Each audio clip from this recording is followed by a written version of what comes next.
الحمد لله رب العالمين والصلاة والسلام على أشرف الأنبياء والمرسلين وعلى آله وصحبه أجمعين وبعد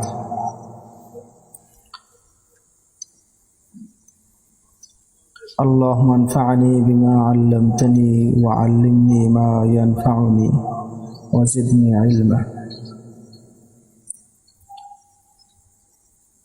শুরুতেই উপস্থিত সকলের প্রতি শুকরিয়া জ্ঞাপন, বিশেষ করে যারা মুলতাকার আয়োজন করেছেন তো ওনাদের প্রতি বিশেষ শুকরিয়া। ইলম এবং দ্বীনের প্রচার প্রসারের জন্য ওনারা কাজ করে যাচ্ছেন। আল্লাহ তাআলা আমাদের এই প্রচেষ্টাকে কবুল করেন এবং ইখলাস পূর্ণ করে দেন, আল্লাহর জন্য, দ্বীনের জন্য যেন হয়। আজকে মূলত পরিচিতি পর্ব, এই জন্য খুব ভারী বা গভীর কোনো বিষয় রাখা হয়নি। সহজ একটি বিষয় নিয়ে চিন্তা করা হয়েছে, উপস্থিত চিন্তা যে হয়তো এই বিষয়ে আলোচনা করলে সহজে কিছু কথা বলা যাবে এবং অনেক ভাই আছেন যারা হয়তো তাদরিসে আছেন, তাদরিসে না থাকলেও কোনো না কোনোভাবে তাদরিসের সাথে হয়তো একটা সম্পর্ক আছে, ব্যক্তিগতভাবেও হয়তো পড়াচ্ছেন বা হাদিসের উপস্থাপন করে যাচ্ছেন, হাদিসের ব্যাখ্যা বিশ্লেষণ করে যাচ্ছেন। তো এই বিষয়টা হয়তো কাজে লাগতে পারে যে তাদরিসুল হাদিস শরীফ বাইনাল আসালাতি ওয়াল মুআসারাতি। হাদিস শরীফ আমাদেরকে এগিয়ে নিয়ে যেতে হবে। রাসূল করিম সাল্লাল্লাহু আলাইহি ওয়াসাল্লাম বলেছেন যে হাদিসু আন্নী ওয়ালাউ আয়া। রাসূলের হাদিস পৌঁছানো আমাদের দায়িত্ব, ঈমানি দায়িত্ব। তো হাদিসের আলফাজ পৌঁছানো যেভাবে গুরুত্বপূর্ণ একটা দায়িত্ব, সাথে সাথে হাদিসের মাআনি, হাদিসের বার্তা, হাদিসের যে রিসালা আছে, তো এটা পৌঁছানো আরো বেশি গুরুত্বপূর্ণ দায়িত্ব। তো হাদিসের রিসালা, হাদিসের বার্তা, হাদিসের মাঝে যে নির্দেশনা আছে, এটা পৌঁছানোর অনেক মাধ্যম থাকলেও কেন্দ্রীয় মাধ্যম হচ্ছে দার্স। মানে দার্সের মাধ্যমেই মোটামুটি শুরু হয়, দার্সে হাদিসের ব্যাখ্যা হয়। যারা শ্রোতা আছেন, দর্শে যারা শিক্ষার্থী আছেন, ওনারা পরে যে কেউ ওয়াইজ হন, কেউ বক্তা হন, খতিব হন, ইমাম হন, বা লেকচারার হন, বা লেখক হন, তো যারা মোটামুটি হাদিসের ব্যাখ্যা বিশ্লেষণের কাজ করে যাচ্ছেন, ব্যক্তিগত পর্যায়ে হোক অথবা যেভাবে হোক না কেন, দেখা যাবে ওনার শুরুটা হয়েছে দার্স থেকে। উনি কোনো দার্সে উপস্থিত ছিলেন, হাদিস পড়েছেন, হাদিস শিখেছেন, হাদিস ব্যাখ্যা বিশ্লেষণের নিয়ম পদ্ধতি উনি জেনেছেন, তারপরে উনি কাজ শুরু করেছেন। তা দার্সের মাধ্যমে যেভাবে হাদিসের ব্যাখ্যা বিশ্লেষণ মানুষের সামনে উপস্থাপন করা যায়, অন্য মাধ্যমগুলো অত বেশি ব্যাপক হয় না বা ওরকম ধরনের মানে প্রতিষ্ঠিত পদ্ধতি না আর কেউ।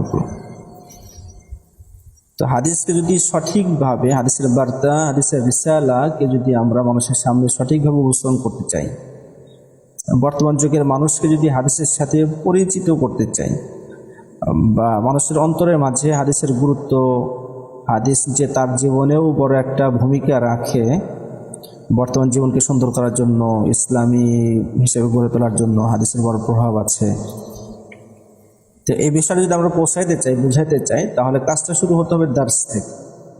আর দার্সের মাধ্যমে কিছু লোক তৈরি হবে এবং তারা নিজেদের অবস্থান থেকে এই বিষয়গুলো মানুষের সামনে উপস্থাপন করতে থাকবে। তো এই জন্য এই চিন্তা মাথায় রেখে তাদরিসুল হাদিস শরীফ বাইনাল আসলাতি ওয়াল মুআসারা, দারসুল হাদিস, হাদিস পড়ানো এবং পড়া, এটা কিভাবে হবে এবং কিভাবে হলে আমরা বেশি উপকৃত হব। এর চাইতে বড় কথা হচ্ছে যে বর্তমান মুসলিম উম্মাহ, মানব জাতি বেশি উপকৃত হবে। একটা হচ্ছে আমি নিজে বুঝলাম, আর একটা হচ্ছে আমার বুঝের মাধ্যমে আরও 10 জন বা মুসলিম উম্মাহ, একটা সমাজ, একটা দেশ উপকৃত হলো।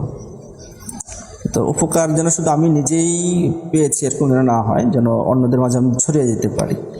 তাহলে আমাকে কিভাবে পড়তে হবে বা আমাকে কিভাবে পড়াইতে হবে হাদিসটা।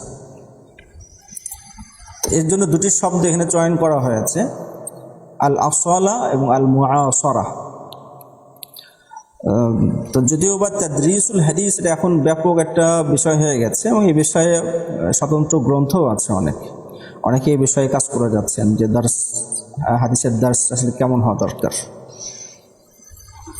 তো সব বিষয় নিয়ে হয়তো আজকে আলোচনা করা সম্ভব হবে না, খুবই সংক্ষিপ্ত সময়। তো এই দুটো শব্দকে কেন্দ্র করে দু একটি কথা উপস্থাপন করা যায়। আল আসলা, আল মুআসারা। আল আসলা বলতে হয়তো আপনারাও বুঝতে পারছেন যে হাদিস তো আজকে নতুন না, রাসূল কারীম সাল্লাল্লাহু আলাইহি ওয়াসাল্লাম নিজে হাদিস পড়িয়েছেন, হাদিস শিখিয়েছেন, হাদিসের ব্যাখ্যা শিখিয়েছেন, এবং সাহাবায়ে কেরাম হাদিসের দার্স দিয়েছেন, তাবিঈন হাদিসের দার্স দিয়েছেন, আইম্মা মাতবুঈন যারা আছেন, এছাড়া যুগে যুগে যারা উলামা আছেন, মুহাদ্দিসিন আছেন, ওনারাও হাদিসের দার্স দিয়েছেন। এছাড়া দার্সুল হাদিস, হাদিসের দার্স দেওয়ার একটা মৌলিক পদ্ধতি আছে যেটা সব যুগের জন্য এক। যেমন নাকি দালালাতুল আলফাজ, শব্দের ব্যাখ্যা কি হবে, শব্দের ব্যাখ্যাটা কিভাবে করবে, এটার মৌলিক কিছু তরিকা আছে, উসুল আছে, এটা সব যুগের জন্য এক, এখানে কোনো পরিবর্তন আসবে না। এর সহজ উদাহরণ হচ্ছে আমরা উসুলুল ফিকহের কিতাবে কিতাবুল্লাহর বাহসে আমরা যে দালালাতুল আলফাজ পড়ি, খাস, আম, মুতলাক, মুকায়াদ, হাকিকত, মাজাজ, বিশেষ করে আদ-দালালাতুল আরবাআ, একটা কালাম বা একটা জুমলা কত দিক থেকে বোঝা যায়, বা আমার সামনে যদি একটা হাদিস আসে তাহলে এই হাদিসের অর্থ, হাদিসের মর্ম কত দিক থেকে আমি বের করতে পারবো, উদ্ধার করতে পারবো, কতগুলো দিক আছে, বা এর মাঝে এমনও কি আছে কিনা যে হয়তো কিছু তরিকা আছে হাদিস থেকে মর্ম, নির্দেশনা, বার্তা বের করার জন্য, উদ্ধার করার জন্য সহি তরিকা আছে, কিছু আবার ভুল পদ্ধতিও আছে। এই বিষয়গুলো নিয়ে উসুলুল ফিকহে বিশদ আলোচনা আছে। আমরা জানি যে হানাফিদের উসুলুল ফিকহের কিতাবের মাঝে জুমলা বা কালাম বা একটা নাস এর দালালাতের ক্ষেত্রে 4টি পদ্ধতি হচ্ছে স্বীকৃত পদ্ধতি, সহি পদ্ধতি। ইবারাতুন নাস, দালালাতুন নাস, ইক্তিজাউন নাস, ইশারাতুন নাস, এই 4 পদ্ধতি। মানে হাদিস থেকে যে কোনো বার্তা, রিসালা যদি আপনি বের করতে চান তাহলে এই 4 পদ্ধতির কোনো এক পদ্ধতি মেনে আপনি বের করতে হবে।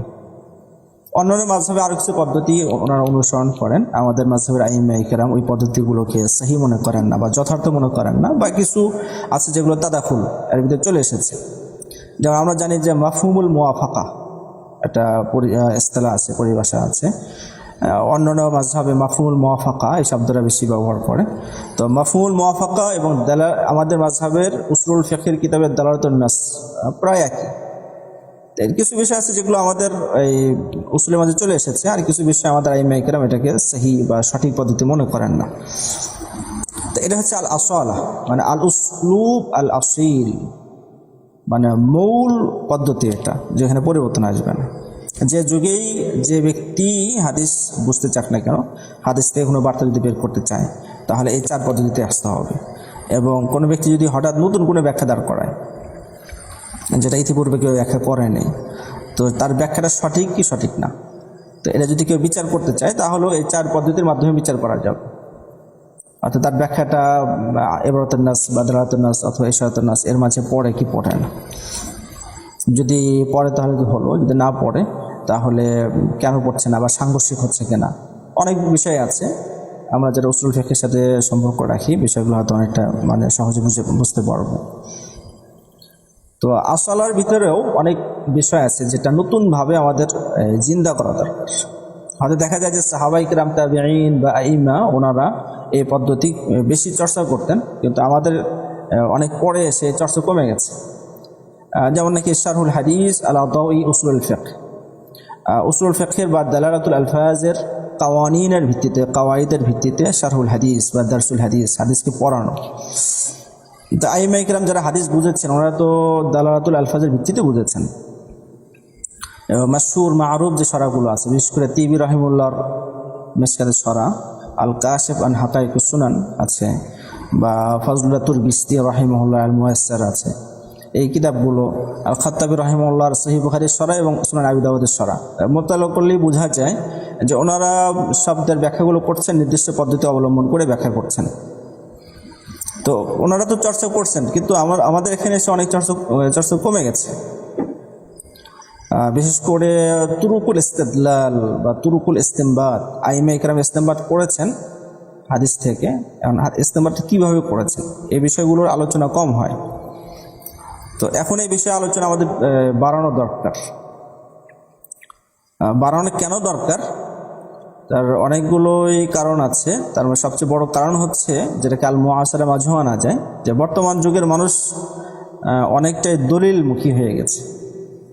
প্রমাণ বুঝতে চায়, দলিল বুঝতে চায়, মানে সারসংক্ষেপ হচ্ছে বুঝতে চায় ইসলাম এখানে কি বলে এবং কেন বলে, এই কথাটা কেন, তারা বোঝার চেষ্টা করে। আর একজন মানুষকে সহজে বুঝাইতে হলে অবশ্যই আমাদেরকে তুরুকুল ইস্তিদলাল খুব ভালোভাবে আয়ত্ত করতে হবে, এবং সহজে কীভাবে উপস্থাপন করতে হয় তাও আয়ত্ত করতে হবে। মানে ইলমি ইস্তিলাহ ছাড়াও এই কথাটা সহজে কীভাবে বুঝাবো এবং যৌক্তিকভাবে বুঝাইতে পারবো, এর আয়ত্ত না করলে আসলে সহজে উপস্থাপন করা কঠিন। তো মানুষ যেহেতু দলিল বুঝতে চায়, এই সময় যদি আমরা তুরুকুল ইস্তিদলালের চর্চা ব্যাপক না করি তাহলে কিন্তু আমরা পিছিয়ে যাব, মানুষের সামনে এই ইসলামের মূল রূপটা যৌক্তিকভাবে উপস্থাপন করতে পারবো না। এর একটা বিষয়। দ্বিতীয় নম্বর বিষয় হচ্ছে যে এখন যেহেতু বিশ্বায়নের যুগ হিসাবে চারো মাযহাব অনেকটা কাছাকাছি এসে গেছে, মানে একজন ব্যক্তির কাছে একই মাসআলায় চারো মাযহাবের কথা সামনে এসে যায় এবং সে নিজে কখনো কখনো ভুলভাবে এটাকে ব্যাখ্যা করতে থাকে। তো চারো মাযহাব বা চার মাযহাবের বাহিরেও যে সকল মতাদর্শ আছে তাদের কথাগুলো যেহেতু খুব কাছাকাছি মানুষের সামনে চলে আসে, তখন তাদের অন্যান্য মাযহাবের চিন্তার চাইতে ফিকহ হানাফির চিন্তা বা আমাদের মাওকিফ যে আরও মজবুত, আরও শক্তিশালী, এটা যদি কেউ জোরালোভাবে উপস্থাপন করতে চায় তাহলে অবশ্যই তুরুকুল ইস্তিদলাল ভালোভাবে জানতে হবে, না হলে আমরা দুর্বল হয়ে যাব। তো এই দিকটা আমাদের চর্চা বাড়িয়ে দেওয়া যেতে পারে, এবং এটা হয়তো সবাই ইহসাসও করেন এর জরুরত। অনেক বিষয় এরকম আছে যে একসময় হয়তো এই মাসআলা এভাবে ব্যাখ্যা করার প্রয়োজন ছিল না, কিন্তু এখন কোনো না কোনো ব্যক্তির কারণে এই মাসআলা সামনে এসেছে এবং তুরুকুল ইস্তিদলাল অথবা এই দালালাতে আরবা এর ভিত্তিতে আমাদেরকে ব্যাখ্যা করতে হচ্ছে। যেমন সহজ একটা উদাহরণ দেওয়া যায় যে এখন কোরবানির সময় এসেছে, তো এই সময় একটা বিষয় নিয়ে আলোচনা প্রায় শোনা যায় যে হাদিসে তো 7 জনের কথা আছে, আল বাকারাতু আন সাবআতিন, আল জাজুরু আন সাবআতিন, 7 জনের কথা আছে। তো এখন 7 জনের নিচে অর্থাৎ 6 জন, 5 জন, 4 জন, 3 জন বা 2 জন শরীক হতে পারবে কি পারবে না। তো কোনো এক শ্রেণীর লোক তারা হঠাৎ দাবি করে বসলো যে 7 জনই হতে হবে, 7 জনের নিচে হওয়া যাবে না, 5 জন 6 জন হলে শরীকানা এটা জায়েজ হবে না, বৈধ হবে না। তো এখন ওই ব্যক্তিকে আমরা কীভাবে বুঝাবো? তার হাদিসে তো সাবআতুন শব্দ আছে, সাবআতুন লাফজুন খাস, তো এটার কমও যে চলবে এটা বুঝাবো কীভাবে? তো এটা বোঝানোর সহজ পদ্ধতি হচ্ছে দালালাতুন নাস। দালালাতুন নাস আমরা জানি যে প্রসিদ্ধ উদাহরণ যেটা, ওয়ালা তাকুল্লাহুমা উফ, পিতামাতাকে উফ বলতে নিষেধ করা হয়েছে। তো এখান থেকে দালালাতুন নাসের ভিত্তিতে বের হয়ে আসে যে যদি উফ বলা যেহেতু নিষেধ, তাহলে তো প্রহার করা, অত্যাচার করা বা তরিকা আউলা, মানে আরও আগে নিষেধ হয়ে যাবে। এটা হচ্ছে দালালাতুন নাস। তো সাবআতুন এই শব্দেরও দালালাতুন নাস থেকে একথা বোঝা যায় যে 7-এর নিচেও শরীক হওয়া যাবে। তো এখানে দালালাতুন নাসটা কীভাবে? দালালাতুন নাসটা বুঝতে হলে আমাদের এই পদ্ধতিতে বুঝতে হবে যে কোরবানি একা দেওয়া হচ্ছে আফদল, উত্তম। এই জন্য উৎসাহ দেওয়া হয় যে একাই যেন কোরবানি দেয়, শরীক যেন না হয়, এটা আফদল, উত্তম, মুস্তাহাব কাজ। আর যদি কেউ শরীক হতে চায় তাহলে সর্বোচ্চ 7 জন শরীক হতে পারবে, সর্বোচ্চ। তো যেমন নাকি বলে না মুজার উপর মুসাফারা, তো মুসাফিরের জন্য মানে 3 দিন, সর্বোচ্চ 3 দিন। তো সর্বোচ্চ 3 দিন যেহেতু বলা হবে, তাহলে 2 দিন তো বাতরিকে আওলা মাসা করা যাবে, 1 দিন তো আরও বেশি করা যাবে। অর্থাৎ যেখানে মানে কম হচ্ছে মূল ভিত্তি, আর সেখানে উপরের সর্বোচ্চ একটা মেকদার পরিমাণকে সুনির্দিষ্ট করে দেওয়া হলো, তাহলে ওই পরিমাণ থেকে যত কমে আসবে তত বিধানটা আরও সুন্দর হবে, আরও যথাযথ হবে। তো একা কোরবানি দেওয়া হচ্ছে আফদল, আর সর্বোচ্চ 7 জন। তাহলে 7-এর নিচে যদি আসে, 6 আসে, 5 আসে, তাহলে তত বেশি সে মানে একা কোরবানির দিকে, মানে নিচের দিকে বেশি আসলো। তাহলে এখানে বলা যায় যে যেখানে 7 জন পর্যন্ত শরীক হওয়া যায় সেখানে তো 6 জন বা তরিকাওয়ালা জায়েজ হবে, যেহেতু এটা আরো কমের দিকে আছে, আর কম হওয়া হচ্ছে আফদল, একা কোরবানি দেওয়া হচ্ছে আফদল। তো এভাবে দালালাতুন নাসের ভিত্তিতে বোঝানো যায় যে এই হাদিস থেকেই বোঝা যায় যে 7 জন যেভাবে কোরবানি দিবে 7-এর নিচে 5 জন 6 জনও কোরবানি দিতে পারবে, অন্য দলিলের প্রয়োজন হবে না, এই দলিল থেকে বোঝানো যাবে। এবং এই দালালাতুন নাস হচ্ছে একটা স্বীকৃত পদ্ধতি, মাফহুমুল মুওয়াফাকা স্বীকৃত পদ্ধতি। কেউ যদি এই পদ্ধতি অস্বীকার করে তাহলে নষ্ট অস্বীকার করার মতো হয়ে যাবে। তো এই জন্য যদি আমরা তুরুকুল ইস্তিদলালের চর্চা আমরা বেশি করি তাহলে এই যে মানুষ দলিল বুঝতে চায় সহজে বুঝাইতে পারবো। আর দ্বিতীয় নাম্বার হচ্ছে যেহেতু একাধিক মাযহাব খুব কাছাকাছি চলে এসেছে, তথ্য বের করা এখন খুব সহজ, এই জন্য আমাদের মাযহাবের মাওকিফটা কেন শক্তিশালী এটা প্রমাণ করার জন্য অবশ্যই আমাদেরকে তুরুকুল ইস্তিদলালের উপর জোর দিতে হবে। আর এটা কিন্তু একা একা কঠিন, দার্সের মাধ্যমে হলে সহজ। যারা আমরা দার্সে যুক্ত আছি বা দার্সে যুক্ত থাকবো, তো এই বিষয় নিয়ে আমরা বিশেষভাবে কি করতে পারি, চর্চা করতে মেহনত করতে পারি। হয়তো পুরো কিতাব এভাবে পড়ানো সম্ভব হবে না, কিন্তু 10টি হাদিস অথবা 20টি হাদিস যদি আমরা উসুলুল ফিকহের ভিত্তিতে যদি আমরা পড়াই, মানে 10টি হাদিসের মাঝে উসুলুল ফিকহের তাদবিক এবং ইজরা হয়ে যাবে, তাও একটা আমার আন্দাজ হয়ে গেল। আর হেদায়ার ক্ষেত্র হতে পারে, হেদায়ার মাঝে অনেক হাদিস আছে, তো হাদিসগুলোর ব্যাখ্যা কীভাবে করা হবে, তো এখানে যদি উসুল ফিকহের তাদবিক করা হয় তাহলেও এই ফায়দাটা হয়ে যাবে ইনশাআল্লাহ। তো এটা আল আসওয়ালা তাদরিসের ক্ষেত্রে যে মৌলিক দিক যেগুলো আছে, এই মৌলিক দিকগুলোকে আরও গুরুত্ব সহকারে এটা চর্চা করা। আর আল মুআসারা অর্থাৎ বর্তমান যুগ, তো বর্তমান যুগের চাহিদাকে সামনে রেখে তরিকায়ে তাদরিস দার্সের পদ্ধতিকে পরিবর্তন করা এবং উন্নত করা, সুন্দর করা। তো বর্তমান পদ্ধতি, বর্তমান আসলে চাহিদাটা কি, বর্তমান মানুষ কি চায়, এবং তাদের সামনে যদি আমরা কোরআন এবং হাদিসকে উপস্থাপন করতে চাই তাহলে কোরআন হাদিসের কোন দিকটা আমরা সামনে নিয়ে আসবো, এটা আগেই মাথায় রাখতে হবে। তারপরে দর্শ যদি আমরা শুরু করি তাহলে সুন্দর হবে। যেমন ছোট কয়েকটা উদাহরণ দেওয়া যেতে পারে যেটা আমাদের জন্য সহজ হয়ে যাবে।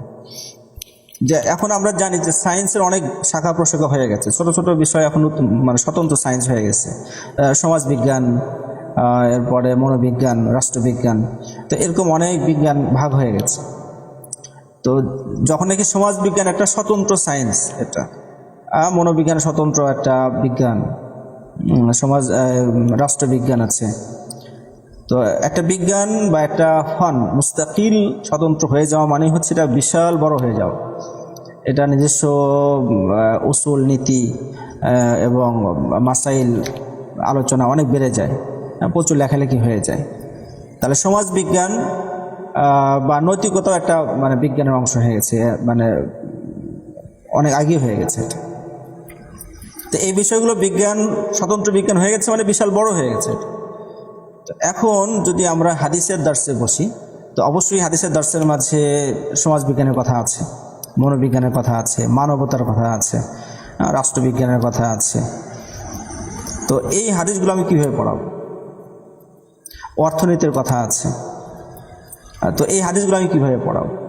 এই অধ্যায়টা আমি কীভাবে পড়াবো? তো এই অধ্যায় যদি স্বাভাবিকভাবে আমরা মানে পড়িয়ে দিই বা নিজেরাও পড়ি, যে হাদিস সামনে আছে তো হাদিসের তর্জমা করা হলো, শব্দের অর্থগুলো বোঝা হলো, মতলবটা বোঝা হলো, বাস খালাস। দুই একটা যদি হাদিসের শব্দের উপর বা ইখতিলাফ থাকে শব্দ নিয়ে বা জুমলা নিয়ে বা কোনো হুকুম নিয়ে, তো ইখতিলাফটা নিয়ে আলোচনা করা হলো, আলোচনা শেষ হয়ে গেল।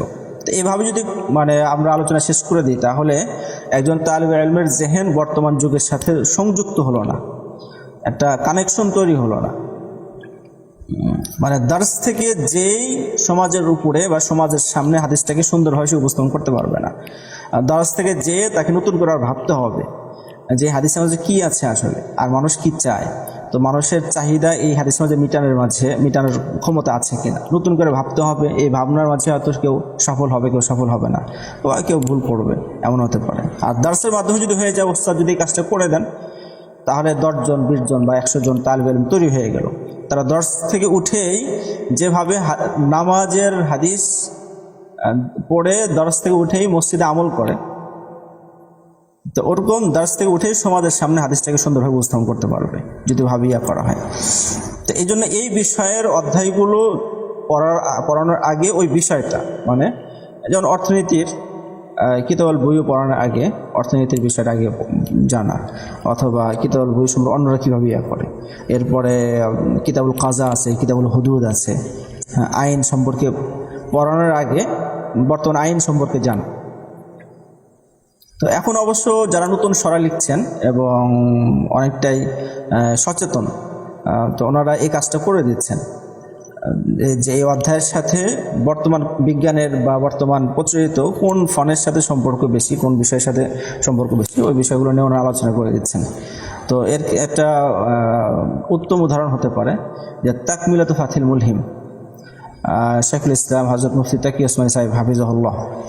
তো উনি তাকমিলাতু ফাথিল মুলহিমের মাঝে বেশ কয়েক জায়গাতে এরকম করেছেন যে মূল কিতাব শুরু করার আগে, মানে হাদিস শুরু করার আগে উনি এই কিতাবের সাথে সংশ্লিষ্ট একটা মুকাদ্দিমা উনি উল্লেখ করেন। যেমন কিতাবুল বুয়ুর আগে অর্থনীতি বিষয়ে সুন্দর একটা মুকাদ্দিমা আছে। তো এই মুকাদ্দিমার মাধ্যমে অর্থনীতির সাথে এবং কিতাবুল বুয়ুর সাথে একটা সম্পর্ক তৈরি হয়। এরপরও একদম খাস ওই হাদিসের সাথে আধুনিক কোনো বিষয়, অন্য কোনো চিন্তার, মানে সমাজকেন্দ্রিক হতে পারে অথবা রাষ্ট্রকেন্দ্রিক হতে পারে, রাজনীতির সাথে সংশ্লিষ্ট হতে পারে, আইনের সাথে সংশ্লিষ্ট হতে পারে, ব্যাংকিং মার্কেটিংয়ের বিষয়ের সাথে সংশ্লিষ্ট হতে পারে। তো এই বিষয়ে আসলে বর্তমানের চিন্তাটা আসলে কি, তো এই চিন্তার সাথে হাদিসের ফিকির, হাদিসের চিন্তা বার্তা রিসালার সাথে একটা তুলনামূলক বিশ্লেষণ করা। তো যদিও বা তুলনামূলক বিশ্লেষণ কম হয়, এমনি মাঝে মাঝে উল্লেখ করে যে এর সাথে এই বিষয়ের সম্পর্ক আছে, এই হাদিসের এই শব্দ থেকে এ কথা বোঝা যায়, হাদিসের এই বাক্য থেকে এ কথা বোঝা যায়, এটা জায়েজ হবে কি জায়েজ হবে না। তো এরকম ধরনের আলোচনা তো অনেক আছে, কিন্তু মানে স্বাভাবিক আধুনিক কোনো চিন্তা, কোনো বাদ ইজমকে সামনে নিয়ে আসা এবং সাথে সাথে এর বিপরীতে হাদিস যে চিন্তা দিয়েছে দুটার মাঝে একদম জোরালোভাবে তুলনামূলক বিশ্লেষণ, মানে একদম কম্পারেটিভ স্টাডির মতো নিয়মতান্ত্রিকভাবে করা, এটা খুব বেশি হয় না, হলে আরও বেশি ভালো হতো, মানে ছাত্রদের জন্য, তালিবের জন্য বেশি উপকার হতো আর কি। এরপর উনি করেছেন অনেক জায়গাতে, ওনার সহিহ বুখারীর যে শরা বের হয়েছে ইনআমুল বারি, এখানেও বেশ কিছু হাদিসের মাঝে যে উনি মানে এভাবে ব্যাখ্যা করার চেষ্টা করেছেন। তো এটা একটা খুবই গুরুত্বপূর্ণ দিক যে বর্তমান তালিবে ইলমদেরকে যদি আমরা ভবিষ্যৎ প্রজন্ম এবং মুসলিম উম্মার জন্য রাহবার হিসাবে, তাদের সামনে ইসলামকে উপস্থাপন করার উপযোগী হিসাবে গড়ে তুলতে চাই, যোগ্য হিসেবে গড়ে তুলতে চাই, তাহলে এই দিকটা আমাদের খুব মানে জোর দিতে হবে। দ্বিতীয় আরেকটা বিষয় হলো যেটা আমাদের মাঝে ব্যাপক চর্চা হওয়া দরকার, আলোচনা হওয়া দরকার। মানে আমি সরাসরি কাজটা করি বা না করি, কিন্তু এটা আমার জানা দরকার এবং আপসের ভিতরে মাঝে মাঝে মোজাকারা হওয়া দরকার, যেটাকে বলা হতে পারে তাসবিতুল ইজাজ। কোরআনের ইজাজ তো আমরা সবাই জানি যে কোরআন হচ্ছে মুআজিজ, অর্থাৎ কোরআনের ছোট থেকে ছোট একটা আয়াত, এটাও কেউ বানাতে পারবে না, আল্লাহর পক্ষ থেকে নাজিল করা হয়েছে, মানুষের ক্ষমতা সাধ্যের মাঝে নাই যে একটা আয়াত, একটা সূরা সে বানাবে। তার মানে মুআজিজ, ইজাজ, মানুষকে এটা অক্ষম বানিয়ে দিয়েছে, মানুষের ক্ষমতার বাহিরে কোরআনকে বানানো, একটা আয়াতকে বানানো। তো কোরআনের আয়াত যেভাবে বানাতে পারবে না, কোরআনের মাঝে আল্লাহ তাআলা যে বার্তা দিয়েছেন, যে নির্দেশনা দিয়েছেন, যে বিধান দিয়েছেন, এই বিধানগুলোর মাঝেও ইজাজ আছে। অর্থাৎ মানুষের কল্যাণ যদি সাধিত করতে হয়, মানুষের কল্যাণ যদি বাস্তবায়ন করতে হয়, তাহলে তাকে কীভাবে জীবনযাপন করতে হবে, তার জীবনের পদ্ধতি, জীবন চলার পদ্ধতি কী হবে, লাইফস্টাইল কী হবে, তার চিন্তা চেতনা কী হবে। তো এই বিষয়ে তো কোরআন বিশদ আলোচনা করেছে। তো কোরআনের প্রতিটি বিধানের মাঝেও ইজাজ আছে, মানে কোরআন যত সুন্দর বিধান দিয়েছে মানুষের জন্য, সামগ্রিক দৃষ্টিকোণ থেকে এত সুন্দর বিধান কোনো মানুষ নিজের থেকে তৈরি করতে পারবে না। তাহলে যদি দাবিটা এরকমই হয় যে কোরআন এবং হাদিস, তো হাদিসের প্রতিটা বিধানই এরকম যে এখানে ইজাজ আছে, সামগ্রিক দৃষ্টিকোণ থেকে সব কিছু মিলে এভাবে মানুষ তৈরি করবে, এটা সম্ভব না মানুষের জন্য। তো এটা তো দাবি, কিন্তু এটাকে প্রমাণ করে দেখাতে হবে। যেমন অর্থনীতি, তো আল ইজাজ ফিল ইকতিসাদ আল ইসলামী, ইসলামী অর্থনীতির মাঝে এই ইজাজের দিকটা কি, মানে ইসলামী অর্থনীতির মাঝে এমন কি দিক আছে যেটা মুআজিজ। এটা মানুষ মানে চিন্তা করলেও পারত না। মানুষ চিন্তা করে তো অনেক অর্থ ব্যবস্থা তৈরি করেছে, একদম প্রাচীনকাল থেকে বর্তমানেও অনেক অর্থ ব্যবস্থা আছে। কিছু অর্থ ব্যবস্থা একসময় খুব মানে দাপটের সাথে প্রতাপের সাথে প্রতিষ্ঠা লাভ করলেও এখন সেটা হারিয়ে গেছে অথবা পতনমুখী হয়ে গেছে, মানুষ এখন গ্রহণ করছে না। কিন্তু একসময় খুব শক্তিশালী ছিল, এর পক্ষে অনেক জোরালো যুক্তি দেওয়া হয়েছে, আরও কত কিছু করা হয়েছে, কিন্তু এখন সেই গ্রহণযোগ্যতা সে হারিয়ে ফেলেছে। তো এরকম অনেক মানে ব্যবস্থা আছে, অর্থ ব্যবস্থা আছে। তো সেখানে ইসলাম যে অর্থ ব্যবস্থা দিয়েছে এটার মধ্যে একটা ইজাজ আছে, যেটা মানুষ মানে অনেক চেষ্টা করার পরও করতে পারেনি এবং করতে পারবেও না। যদি মানুষ নিতে চায়, গ্রহণ করতে চায়, তো একমাত্র হাদিস থেকেই, কোরআন থেকেই গ্রহণ করতে হবে, ইসলাম থেকে গ্রহণ করতে হবে, বিকল্প কোনো পথ নাই, বিকল্প কোনো রাস্তা নেই। কিছুদিন আগে একজনের লেখা দেখলাম যে আল ইজাজ ফি আহকামিজ যাবহি, যাবেহ করা। জবাই করার ক্ষেত্রে আমরা জানি যে গরু এবং ছাগলকে জবাই করতে হয় আর উটকে নাহার করতে হয়। তো জবাই করার ক্ষেত্রে কতগুলো রক কাটবে, কতগুলো রক কাটবে না, এবং এখানে সুন্নত মুস্তাহাব কি কি আছে, এই সবগুলো বিষয় নিয়ে গবেষণা করার পরে উনি প্রমাণ করেছেন এটা, যে একটা প্রাণীর প্রাণ বের হবে, তো এটার উত্তম ইহসান মানে সর্বোত্তম পদ্ধতি মানে কি হতে পারে। মানুষ অনেক চেষ্টা করেছে, অনেক চিন্তা করেছে, কিন্তু অনেক চেষ্টা করে, অনেক চিন্তা করে এত সুন্দর কোনো পদ্ধতি আবিষ্কার করতে পারেনি যে এত সুন্দর পদ্ধতি ইসলাম দিয়েছে। তাহলে ইসলামের এই জবাহের পদ্ধতির মাঝেও একটা ইজাজ আছে। তো এখন কেউ হয়তো মিশকাতুল মাসাবি পড়াচ্ছেন, তো ওনার কিতাবের মাঝে তো অনেক আবহাওয়া আসবে, যেটা ইসলামের মৌলিক কিছু বিষয় নিয়ে আলোচনা হয়েছে। তো এই জায়গায় ইজাজের দিকগুলো কি এবং কেন মুআজিজ, তো এই বিষয়টা যদি জোরালোভাবে উপস্থাপন করা হয় এবং সাথে সাথে এর মুকাবিল, এর বিপরীত যে সভ্যতা আছে, কালচার আছে, ইজমবাদ, মতবাদ আছে, তাদের সাথে ওই সকল বিষয়গুলোর সাথে যদি আমরা তুলনা করি এবং ইসলামের ইজাজকে যদি ফুটিয়ে তুলি, তো স্বাভাবিকভাবেই দেখা যাবে যে তার খুব যোগ্য তালেব ইলম তৈরি হবে এবং বর্তমান বিশ্বে মুসলিম উম্মার চাহিদাকে, তাদের চিন্তার কৌতূহল, চিন্তার যে খোরাক, এটা মেটানোর জন্য অনেক লোক তৈরি হবে এবং খুব সহজে আমরা মানুষকে বুঝাইতে পারবো যে ইসলামের কাছেই আপনাকে আসতে হবে, ইসলামের বিকল্প নেই।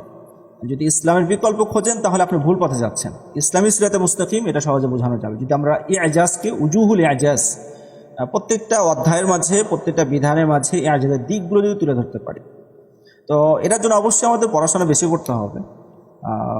স্বাভাবিক, আমাদের আকাবিরদেরও মানে আমাদের তরিকা ছিল এটা, যে মুদাররিস যিনি ওস্তাদ, উনি বেশি মেহনত করতেন।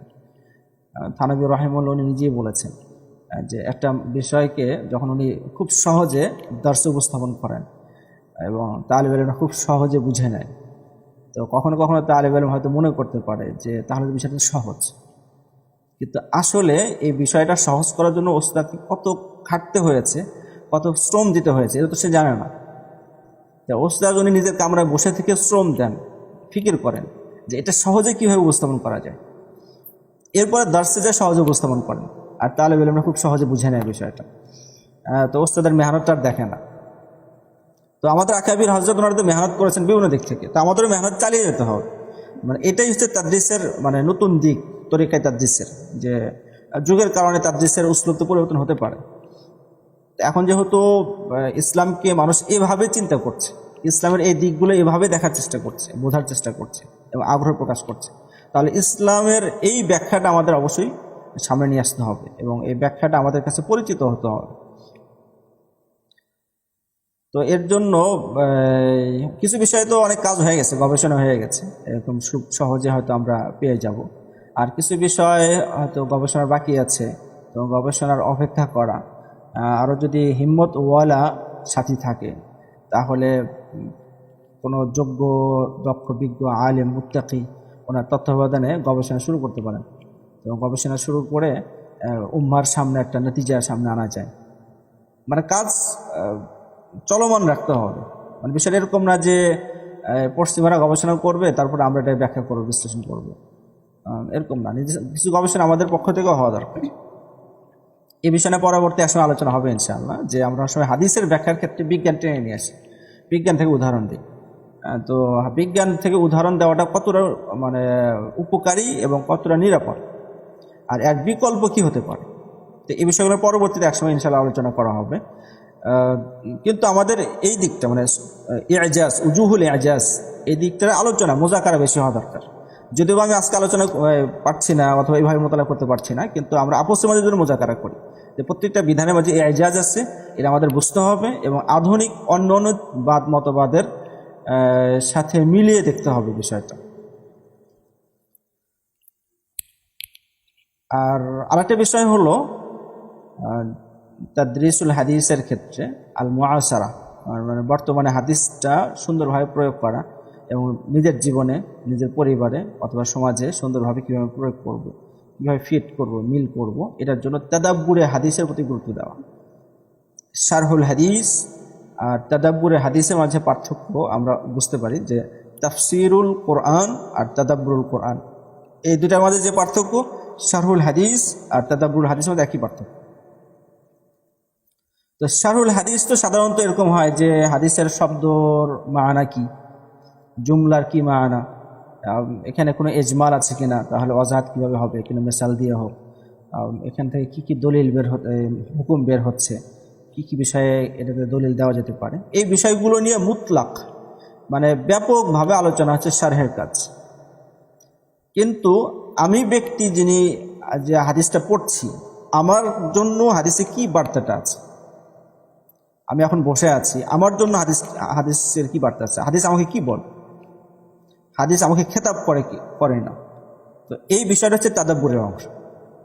তাদাব্বুরের মূল উদ্দেশ্য হচ্ছে যে নিজের উপকারের জিনিসটা খুঁজে নেওয়া, ওখান থেকে নিজের জিনিসটা খুঁজে নেওয়া, এটা তাদাব্বুরের মূল কাজ। অন্যান্য কাজও আছে, তো তাদাব্বুরের হাদিসের প্রতি গুরুত্ব দেওয়া।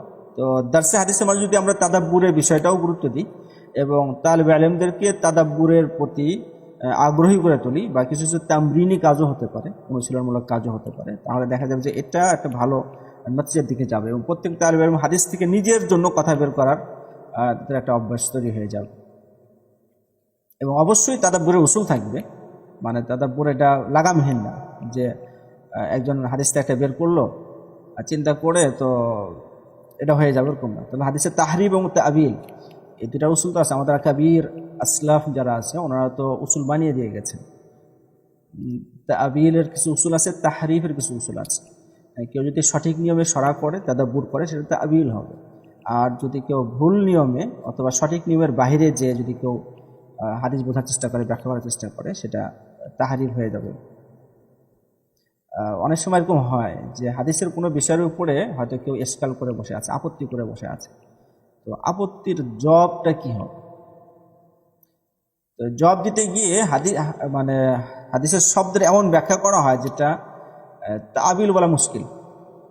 পিছনে আমরা দেখেছি মুআতাজিলাদের সম্পর্কে যারা ভালো পড়েছেন, তো মুআতাজিলাদের কোরআন এবং হাদিসের ব্যাখ্যাগুলো আপনি খেয়াল করে দেখবেন যে তারা কোরআনের অনেক শব্দের এমন ব্যাখ্যা দাঁড় করিয়েছে যেটা তাবিল বলার কঠিন।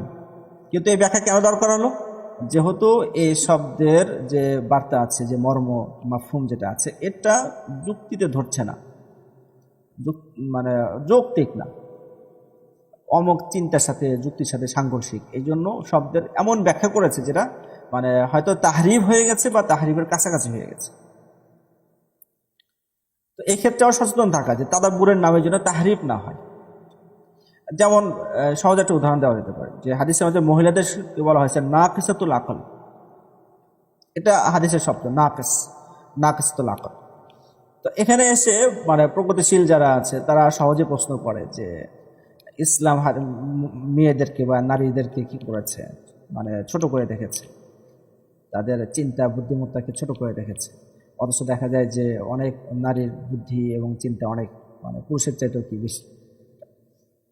এখন হাদিসে তো নাকিসাতুল আকল শব্দ এসেছে, তো এখানে সবচেয়ে জোরালো পদক্ষেপ ছিল এটা যে হাদিসের শব্দ ঠিক রেখে বাস্তবে নাকসটা কোথায়, মানে কেন নাকিস এবং এটার মূল কারণটা কি, এই বিষয়টাকে জোরালোভাবে উপস্থাপন করা।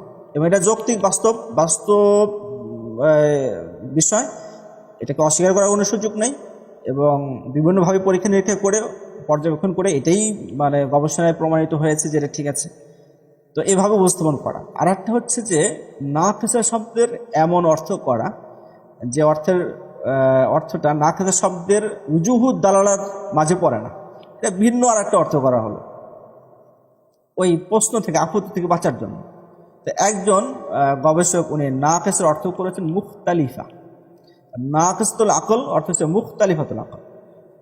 উনি এই কথা মানে বুঝাতে চান যে নারীদের চিন্তা চেতনা অনুভূতি যেহেতু পুরুষদের চাইতে ভিন্ন, মানে পুরুষ এবং নারীর মাঝে পার্থক্য হচ্ছে ভিন্নতার পার্থক্য, কম আর বেশির পার্থক্য না।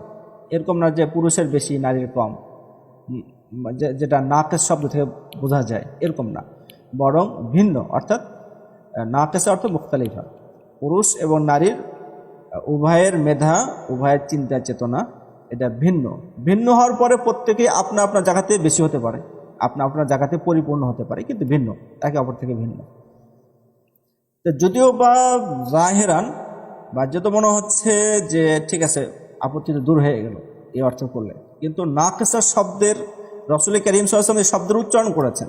এই শব্দের আরবিতে একটা অর্থ আছে, তো সেই অর্থর যতগুলো দিক আছে এই দিকের মাঝে পড়ে কিনা এটা যে নাকিসা অর্থ মুখতালিফা, এবং এটাই বোঝানো হয়েছে।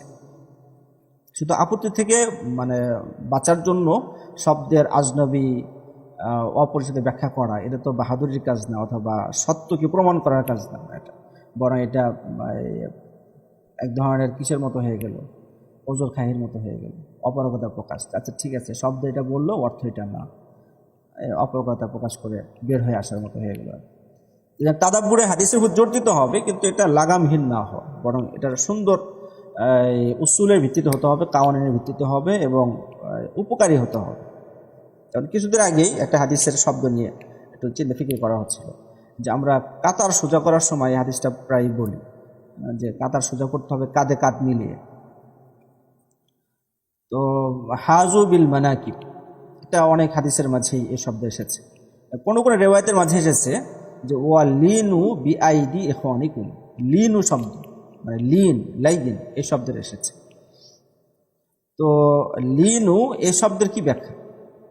স্বাভাবিকভাবে আমরা এটাই করি যে ঠিক আছে কাঁধ নরম করবে যাতে আরেকজনের সাথে মিলানো যায়, তো এই ব্যাখ্যা ঠিক আছে, অর্থের মাফহুম ঠিক আছে। কিন্তু এখানে যদি কেউ তাদাব্বুর করে তাহলে দেখা যাবে যে সামাজিকতার বড় একটা উসুল এখানে উল্লেখ করা হয়েছে, অনেক মানে গুরুত্বপূর্ণ একটা উসুল উল্লেখ করা হয়েছে।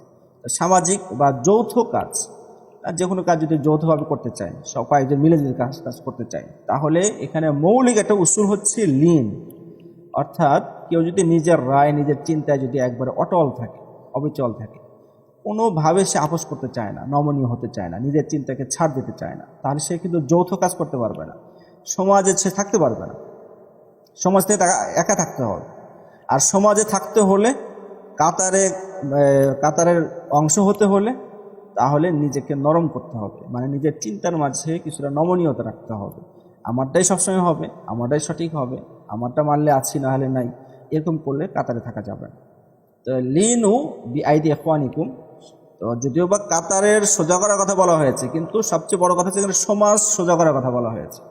একটা জামাত, একটা যৌথ মানে দল, একটা হয়তো টিম, এরা কিভাবে সুন্দরভাবে সোজা হয়ে চলবে এটার উসুল বয়ান করা হয়েছে লিন শব্দের মাঝে। তো এইভাবে শব্দ নিয়ে চিন্তা করা অথবা বাক্য নিয়ে চিন্তা করা, চিন্তার থেকে নিজের জীবন, নিজের বাস্তব জীবন থেকে একটা উপদেশ, একটা উসুল, একটা বার্তা, রিসালা বের করে নিয়ে আসা, এটা তাদাব্বুরের অংশ। তো তাদরিসের মাধ্যমে যদি আমরা তাদাব্বুরুল হাদিসের যদি ব্যাপক রেওয়াজ করা যায়, তাহলে বলা যেতে পারে বা আশা করা যায় যে অনেক মেধাবী তালেব ইলমরা আছে, তারা হাদিসটাকে আরও বেশি ব্যবহার করতে পারবে, নিজের জীবনের জন্য বেশ মানে খুব কাছের মনে করবে তখন। সাথে সাথে মাকাসিদুস শরিয়া, বর্তমানে যেহেতু মানুষ চিন্তার দিকে অগ্রসর, বিভিন্ন বিষয় নিয়ে চিন্তা করে, মতবাদ এই বিষয়গুলো নিয়ে ভাবে। এখন এই অধ্যায়ের মাকাসিদটা কি, ইসলাম কি চান, আল্লাহ কি চান, মাকাসিদ বা মাসালিহগুলো কি কি। তো প্রত্যেকটা অধ্যায়ের শুরুতে যদি আমরা ওই অধ্যায়ের মাকাসিদ যদি আমরা পড়ে ফেলি বা দর্শে আলোচনা করা হয় এবং প্রত্যেকটা হাদিসের মাঝে এই মাকাসিদের তাদবিক কীভাবে হচ্ছে এটা যদি প্রয়োগ করা হয়, তাহলে আমরা আরও শক্তিশালী হতে পারব, আমাদের চিন্তা আরও পরিপুষ্ট হবে এবং মানুষের চাহিদা পূরণ করা সহজ হয়ে যাবে। তো তাদরিসুল হাদিসে আসলে আরও অনেক দিক আছে, আলোচনা লম্বা করার ইচ্ছা নেই বা সময় নেই আজকে, যার কারণে মোটের উপরে কয়েকটি দিক নিয়ে আমরা আজকে আলোচনা করলাম, যে তাদরিসুল হাদিসকে আরও বেশি ফলপ্রসূ কীভাবে করা যায়, বা বর্তমান যুগের মুসলিম উম্মার কল্যাণে যদি আমরা ওলামা তৈরি করতে চাই, ফুজালা তৈরি করতে চাই, তাহলে আমাদেরকে তাদরিসের মাঝে কী কী দিক বিশেষ লক্ষ্য রাখতে হবে, এটা সংক্ষিপ্ত কিছু আলোচনা তুলে ধরা হলো। পরবর্তীতে আমাদের কিছু বিষয় নিয়ে আরও লম্বা আলোচনা করার ইচ্ছা আছে। তার মাঝে যেমন যেটা যে আফকারুল হাদিসের যে চিন্তা, যে বার্তা দেওয়া হয়েছে, যে নীতি দেওয়া হয়েছে, এটার এজাজগুলো সামনে নিয়ে আসা, এটার উপরে আমাদের দীর্ঘ কাজ করার প্রোগ্রাম আছে। আমরা জামিয়াত সুফার পক্ষ থেকে কাজ শুরু করবো ইনশাআল্লাহ, প্ল্যানে আছে। আর সামনে অন্যান্য বিষয় নিয়েও আলোচনা হবে। আজকে আর ভারী এবং খুব গভীর কোনো বিষয় নিয়ে আলোচনা করা হলো না। তো যারা যুক্ত হয়েছেন তাদের প্রতি খুব বেশি আমরা শুকরিয়া জ্ঞাপন করছি। আপনাদের সবার সহযোগিতা থাকলে হয়তো এটা আরও সুন্দর হবে এবং অগ্রসর হতে থাকবে ইনশাআল্লাহ। আর আপনারা কিছু প্রশ্ন পাঠিয়েছেন, তো বিভিন্ন বিষয়ের প্রশ্ন এসে গেছে। আজকে সংক্ষিপ্ত সময়ের কারণে দুই একটি প্রশ্নের উত্তর দেওয়া যায়। তো কেউ প্রশ্ন করেছেন যে কোনো একজন আলেম উনি যদি উলুমুল হাদিস নাও পড়েন, এরপরেও হাদিসের কি কি বিষয় ওনার জানা উচিত। হয়তো উলুমুল হাদিস পড়তে পারেনি, ফিকহ পড়েছেন বা তাফসীর পড়েছেন বা দাওয়া পড়েছেন বা অন্য কিছুই পড়েননি, শুধু দাওয়া পড়ে উনি খেদমতে লেগে গেছেন। এখন উলুমুল হাদিসের কোন কোন বিষয়ে ওনাকে জানতেই হবে, না জানলে উনি হয়তো অভাব অনুভব করবেন অথবা কোনো কোনো জায়গাতে মুশকিলা সামনে আসতে পারে। তো এই জন্য দুই তিনটি বিষয় ওনার জানা উচিত।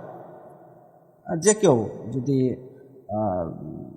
আমাদের এলমের সাথে একটা নেসবত থাকে, বিশেষ করে দাওরা আমরা শেষ করেছি আর দুই তিনটে বিষয় আমরা জানি না, তাহলে আমরা নিজেরাই অনেক জায়গায় দেখবো যে মুশকিলের ভিতরে পড়ে গেছে।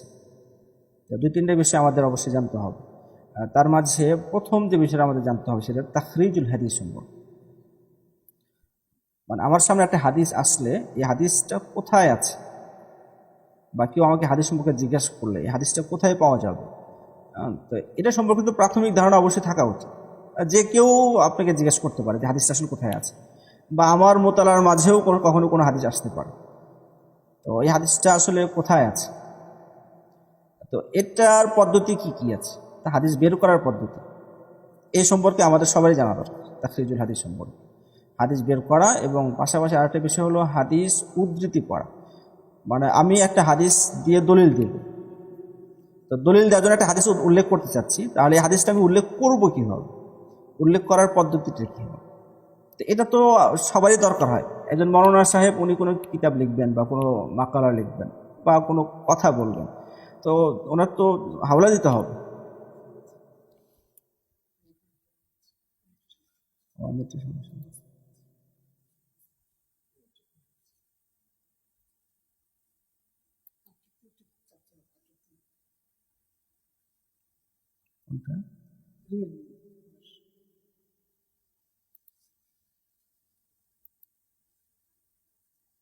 আচ্ছা,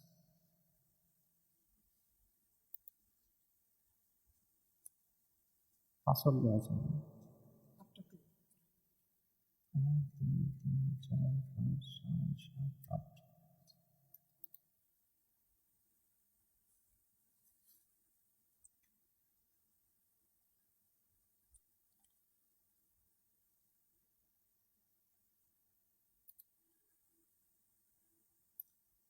আফওয়ান, মাঝে কিছুটা সমস্যা হয়ে গিয়েছিল।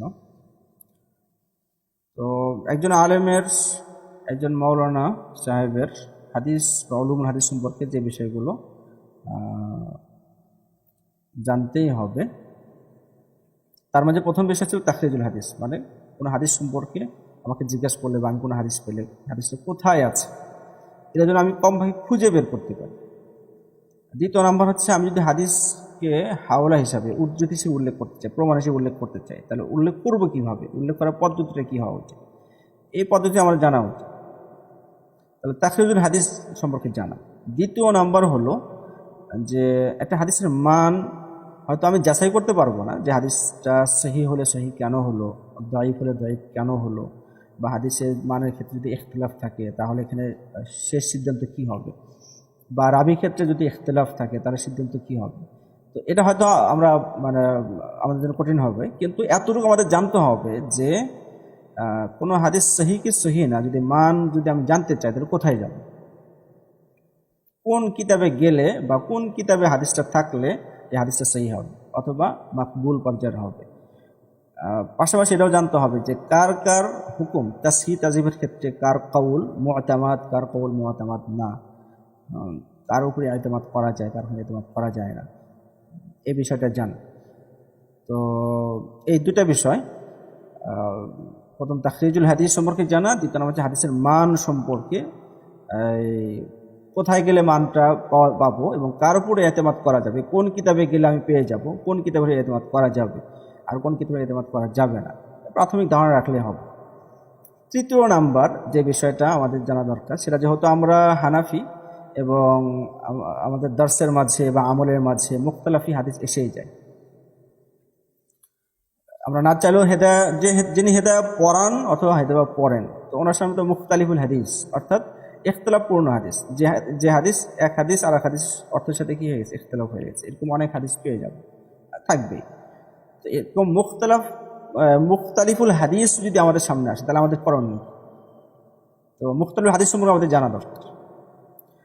অনেকে আমরা আছি যে হেদায়া পড়াই বা মিশকাত দাওরার মাঝেও আমাদের দার্স আছে, আমরা পড়াই, ইখতিলাফও পড়াই, কিন্তু মুখতালিফুল হাদিস পড়াচ্ছি, মুখতালিফুল হাদিসের উসুল এবং কাওয়ানিনকে আমরা তাদবিক করছি না, অর্থাৎ আমরা নিজেরাও মোতালা করছি না এবং দার্সেও ভাবে তাদবিকও করছি না, এভাবেই চলছে।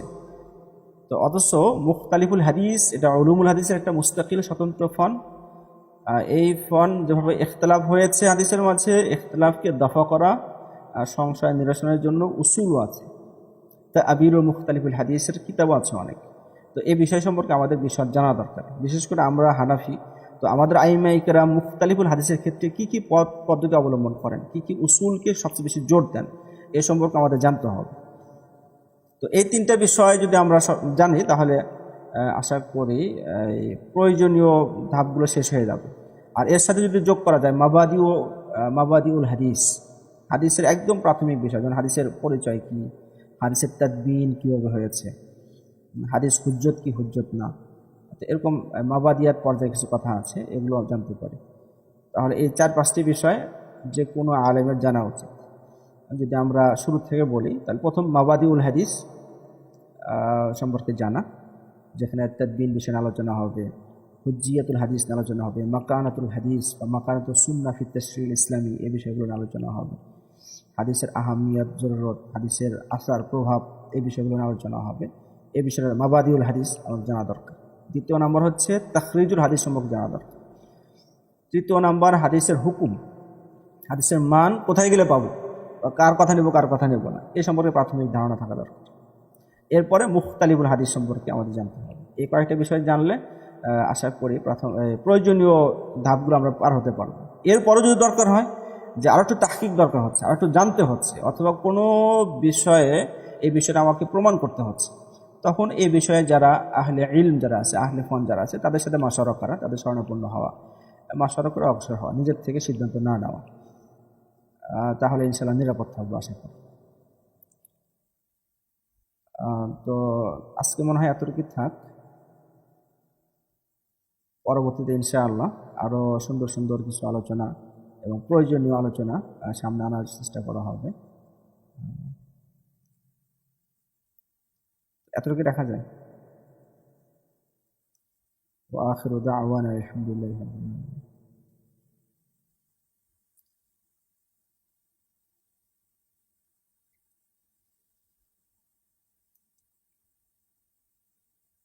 দুই একটা প্রশ্ন শোনা যায় কিনা?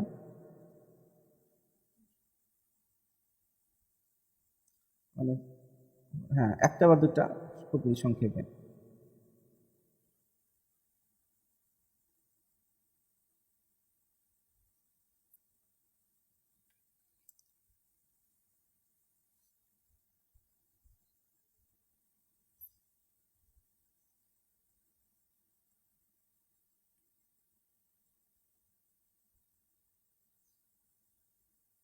ওয়ালাইকুম আসসালাম ওয়া রাহমাতুল্লাহ।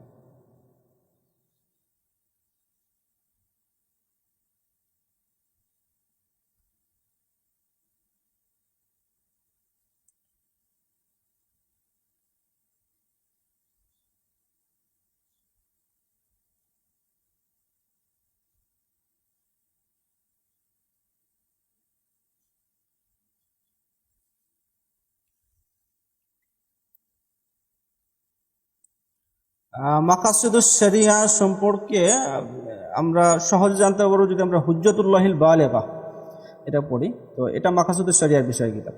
যদি আরবি আমরা বুঝতে কঠিন হয় তাহলে মুফতি সাইদ আহমদ পালনপুরি রাহিমাহুল্লাহ ওনার রহমাতুল্লাহিল ওয়াসিআ সরা যেটা আছে এটা পড়তে পারি। তো এখানে মাকাসিদুস শরিয়া নিয়ে আলোচনা হয়েছে।